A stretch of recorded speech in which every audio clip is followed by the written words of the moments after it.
The Ionian Revolt was a rebellion of several Greek city-states in Asia Minor against the powerful Achaemenid Empire.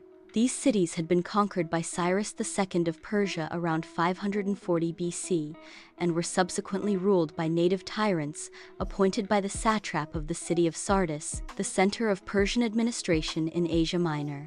The cities of Athens and Eretria supported the revolt by sending troops who, among other skirmishes, attacked and destroyed Sardis. War threatened Breezy's mission, a common peril then, in addition to inevitably bringing death and destruction. In the midst of the revolt, the fates revealed to Breezy the birth of a child in Athens itself, for whom a bright future awaits. The baby, whom they named Pericles, was born into the noble and powerful Achaemenid family.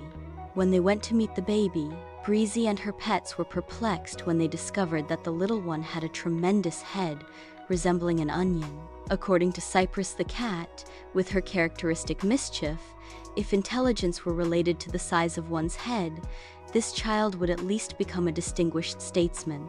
Breezy will follow in the footsteps of little Pericles, who 7 years later will enter the school. Unfortunately, the revolt came to an end with the defeat of the Ionian fleet and the destruction of the warlike city of Miletus, provoking a profound reaction of sadness and uncertainty throughout mainland Greece, but especially in Athens. In commemoration of these fateful events, the poet Phrynichus composed a work entitled The Capture of Miletus, which moved the audience to tears. It was so dramatic that Phrynichus was eventually fined 1,000 drams for recalling such a tragedy. In the midst of this tragic social situation, Breezy received information from Cyrus, the Persian dropperfly, who was spending the night near Darius's palace in Susa. He informed him of the king's comments, which stated, "Who are these people who call themselves Athenians?"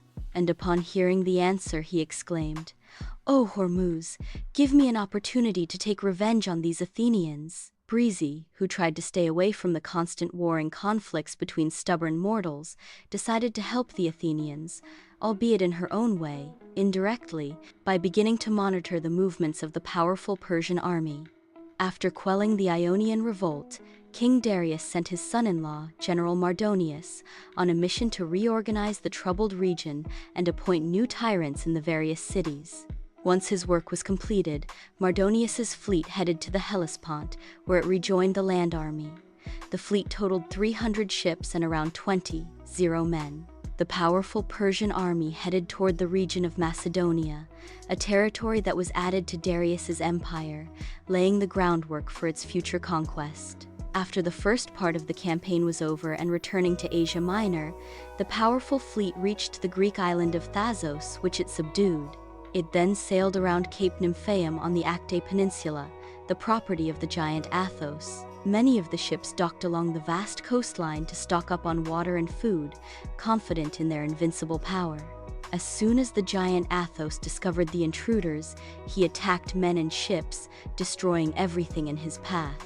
Then, venturing out to sea, where he could harness some of the powers of his father Poseidon, he unleashed a terrible tidal wave that destroyed and sank almost all the ships, killing almost all the soldiers in the fleet.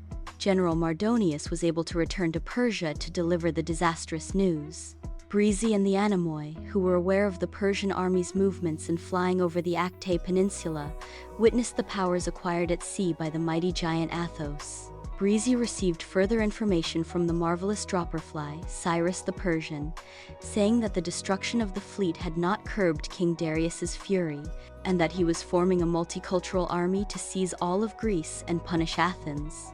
In view of the delicate emergency situation, the gymnasium was transformed into a military training center, where many of those who were part of the citizen militia had studied at the school. The Titan Prometheus and the Anemoi began to prepare the hoplites for combat, as well as teach them tactics for forming the phalanx. Although basic education continued for the new students, the workshops at the Athenian headquarters also began to manufacture expensive equipment to supply the hoplites, such as helmets, spears, circular shields 1 meter in diameter, bronze breastplates, and shin guards, known as nemids, to protect the shins. The marvelous dropperfly Theseus the Basilean, who was also on the warpath, took the opportunity to make his military attire.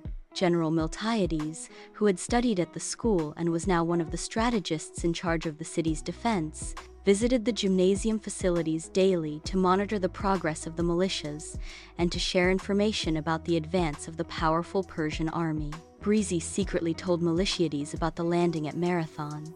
At the Battle of Marathon, the Persian army suffered an unexpected defeat thanks to the Athenian patriotism, little known at the time, fueled primarily by the reforms of Cleisthenes, which made the citizens of Athens free men with political rights.